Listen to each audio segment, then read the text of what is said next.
Hello friends, भाई बहन mummy blogs में सभी का स्वागत करती हूँ। उम्मीद करती हूँ अच्छे हेल्थ में होंगे, अपने परिवार का ख्याल भी रखते होंगे। तो कंग्रेचुलेशंस राधिका, देखो समर धीरे धीरे बदलने लगा।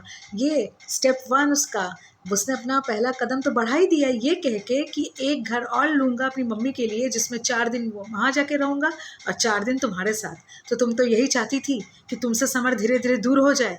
बेवकूफ़ लड़की, तुमको मैंने कल ही बोला कि समर तुमसे अब धीरे धीरे अलग होगा, क्योंकि तुमने ऐसी हरकत उसकी मम्मी के साथ की है।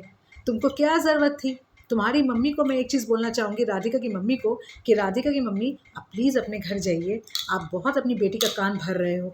आपकी बेटी का अपना दिमाग भगवान दिया है, वो अपने पति के संग मिल के समझ लेगी अपनी सास के संग कैसे क्या टैकल करना है। अब गुनगुन गुनगुन आती है नहीं आती वो फ्यूचर की बात है, अभी गुनगुन आई नहीं है जो गुनगुन के डर से आप लोग ये सब काम कर रहे हो।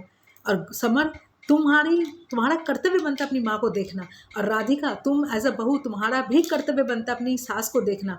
और मैं राधिका की मम्मी को बोलूँगी कि आप जैसी मम्मी लोगों की वजह से ना इंडिया में 99% बेटियों का घर बर्बाद हो रहा है, क्योंकि उनकी घर की भाग दौड़ वो अपनी सब मम्मी के हाथ में दे रखती हैं कि मम्मी मम्मी बताओ घर में क्या करना है, अभी एक पेन गिर रहा है, अभी एक पिन गिर रहा है, अभी एक ग्लास गिर रहा है। सब कुछ बेटी लोग मम्मी को बोलती हैं ताकि मम्मियाँ घर तोड़ती रहें, और यही काम आप कर रहे हो।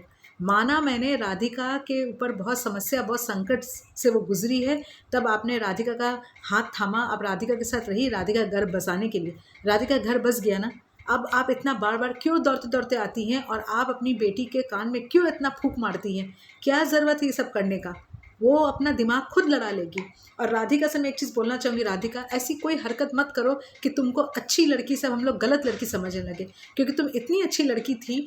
अब कल के बाद तुमको हम लोग मतलब पता नहीं, मैं एक अलग नज़र से तुमको देखने लगी हूँ, क्योंकि तुम एक अलग ही बिहेवियर दिखा रही हो, एक अलग चेंजेस दिखा रही हो। माना तुम्हारी सास बहुत सारी गलतियाँ की है, पर सास को बोलने का हक इतना ज़्यादा तुमको नहीं है। तुम्हारी सास तुमको 4 बात सुना सकती है, वो तुम्हारी माँ जैसी है, पर तुम बहू हो, तुम क्या इतना फचर फचर करती रहती हो उनके साथ? तुम बहुत चरचर बात करती हो, इतना चरचर बात नहीं किया जाता है। बहू को बहू की तरह रहो। बेटी बहू में कोई फ़र्क नज़र नहीं आता है फ्रेंड्स, बहू बेटी में कोई फ़र्क नहीं होता है, पर अपने से बड़ों से एक मर्यादा में रह के बात किया जाता है, विनम्रता से बात किया जाता है, और अपनी बात रखने का एक कायदा होता है। ये नहीं सास से कोई बात नहीं किया, पानी भी नहीं पूछा, और यहाँ पे आप क्यों आ गई हैं, आप यहाँ किस लिए आ गई हैं? अब लो समझो, समर अगर तुम्हारे साथ नहीं रहेगा तो तुम क्या कर लोगी? कुछ नहीं कर लोगी। क्यों? क्योंकि तुम अपनी खुद की वजह से समर को अपने से दूर कर रही हो। बस मुझे यही बोलना था राधिका को। अब देखते हैं क्या होता है। राधे की मम्मी से तो मैं रिक्वेस्ट करूंगी कि प्लीज़ अपने घर जाओ, अपनी बेटी का घर छोड़ो, अपनी बेटी का दिमाग पच्ची करना छोड़ो।